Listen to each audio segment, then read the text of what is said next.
Isang matanda nakaligtas sa tangkang pagdukot sa kanya sa Datupiang, Maguindanao del Sur. Dalawang kidnappers na habol naman at naaresto. Mabilis sumabol ang mga pulis. Detalye ng balita mula kay Jun Di Makutak, RS19. Assalamualaikum, Brother Jun. Alaykum assalam, Brother Angel. Arestado ang dalawang kalalakihan makaraang di manoy tinangkang dukutin ang isang matanda sa barangay Magaslong, Datupiang, Maguindanao del Sur. Sa report mula sa Datupiang MPS, nagawa umanong makatakas ng matanda, makaraang nanlaban at agarang nakahingi ng saklolo dahilan na nalarma ang community at ang kapulisan.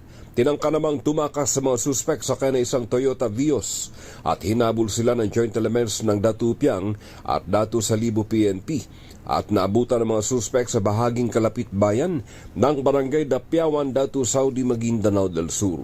Hindi naman umano nanlaban ang dalawang suspek na agarang na corner ng kapulisan.